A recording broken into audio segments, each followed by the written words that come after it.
Hey, everybody. Charles Hoskinson here, live from warm, sunny Colorado. I just wanted to make a video, talk about some social media stuff. I promise you I'll get a haircut pretty soon. I think I have one scheduled for tomorrow. Yeah, I used to just walk into the barber and say, grab the clippers and shave the hair. But you can't do that anymore in these coronavirus days. You have to schedule an appointment and do all that stuff. And so I'm not used to it. So I finally have one scheduled for tomorrow. Anyway, I was thinking a little bit about some tweets recently. Some people say, "Oh, these recent tweets you pointed out, Charles, dropping the F-bomb and your statements about being represented as the Ethereum co-founder. It's not professional and blah blah blah."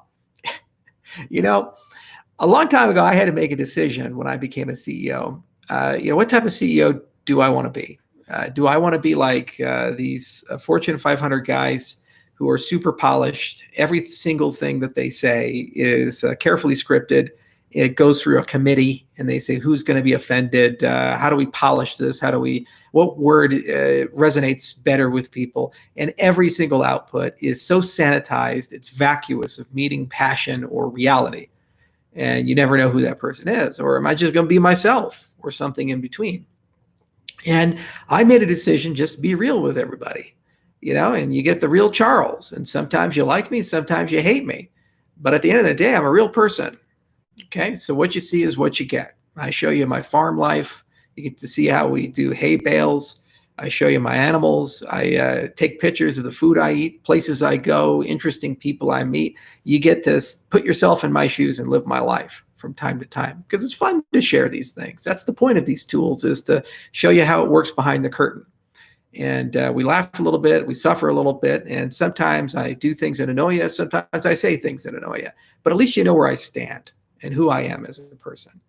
And if that offends you, or you think that that doesn't represent the brand well, then you have to take a step back and ask yourself, what is Cardano? Is Cardano Charles Hoskinson, or is Cardano an open ecosystem?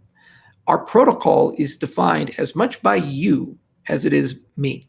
The things we work on are all open, patent-free, royalty-free. No company has them. No organization speaks for them. No one's the guardian who shall overlook and tell you who can use it and who can't use it. It's open. Okay? So if my side of the neighborhood isn't exactly the neighborhood you want to live in or visit, that's okay. It turns out that our ecosystem is going to be so big that eventually the people that seriously dislike me, really think I'm the worst guy in the whole wide world, Mr. Narcissistic Crybaby, Trump 2.0, piece of shit, horrible human being scammer, will still be using our ecosystem because they don't represent Cardano as Charles Hoskinson. That's the definition of success for me. That's where I want to go with all of this. I'd like to have such a big tent that we have open systems that are truly open and everybody can use them. Even people who disagree with each other. Another point is turning the other cheek doesn't work anymore, guys. I mean, look at Bill Gates. Put yourself in his shoes as a human being. Bill made this colossal amount of money and woke up one day and said, I'm going to go save the world. So he spent tens of billions of dollars, built one of the largest charities in human history, and made meaningful progress and saved millions of lives. And half the internet thinks that he's a genocidal madman that wants to sterilize all of us and kill billions of people. Turning the other cheek means that you've opened up room for people to define who you are. And if all you do is just stick to the corporate sanitized speech, then people know that that's not really you. So they always ask, who is really you? It's like Mitt Romney. I know the guy. I've met him many times. And if you actually meet the real Mitt Romney, he's a brilliant businessman, is extremely analytical person, very disciplined guy, and actually has a pretty good moral compass. And then he had to invent a fake Mitt Romney to run and win the nomination in 2012. And the things he said, we all knew he didn't really believe. And so when people saw him, they say he's a completely inauthentic person. He's probably a great guy, probably a talented person, but he's totally inauthentic. So if what you're telling me and how you portray yourself is not real, it opens up a gap for somebody else to come in and define who you are. So I won't allow that gap. You know what? I am an asshole some days, and I will continue to be an asshole some days. It's not by purpose. It's just who I am. Strong of personality. It's the Italian blood in me. I'm loud and boisterous and talk way too much and sometimes don't listen as much as I'm supposed to listen. I sometimes have very strong opinions about things, and I like those opinions to be heard. And yes, sometimes I fight for the things I believe in, even if it's inconvenient to you and even if it offends you. But I'm a real person.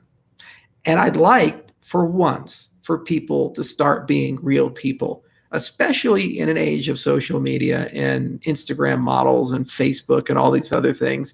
Most people aren't. They decide to carefully craft a life that they think that you want to see, and then they broadcast that, and everything's about the optics and opinions. Here's the reality. I don't really care what trolls say. I really don't. It doesn't bother me. It hadn't bothered me for a long time. What does bother me is when trolls attack the legitimacy of our project.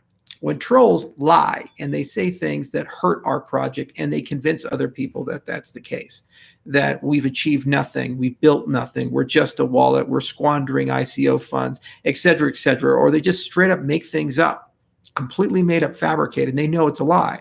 I do get bothered by that because it does influence some people, unfortunately, especially when the people trolling are not just random Twitter accounts with 50 followers, but people with 100,000 followers, people who are real people in the cryptocurrency space who people write articles about.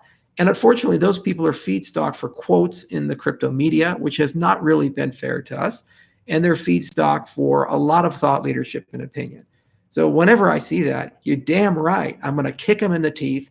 And I don't care how hard I have to kick. I'm going to kick them until they shut the hell up, because it's not right to lie. Okay? But if they say something about me, I don't give a shit. I've never given a shit.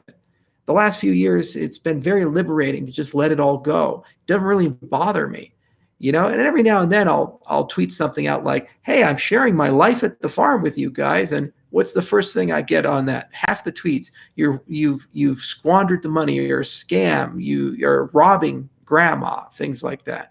So I said, once and for all, just go pound sand for all of you. So you know who I am, where I stand, and you know that I actually have a pulse and I'm a real guy.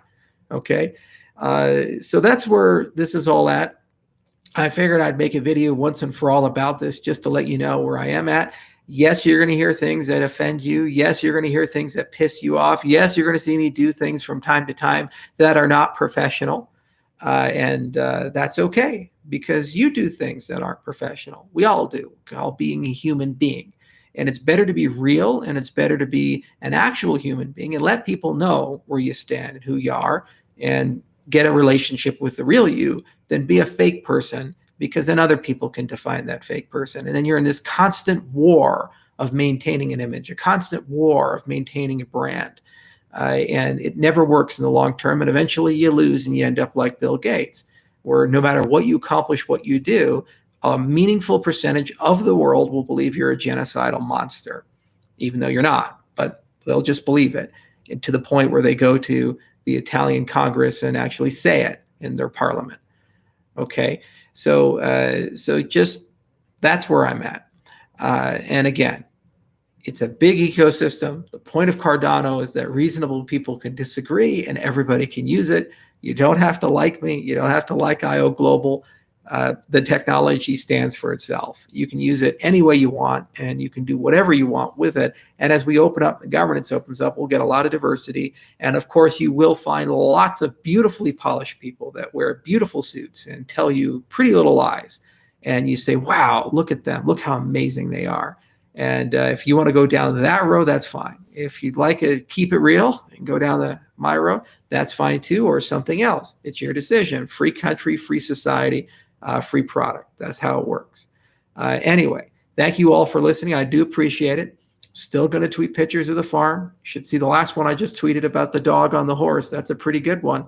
Picked on those poor object-oriented programmers. I'm sure a lot of the Java developers and C++ developers are all pissed at me now.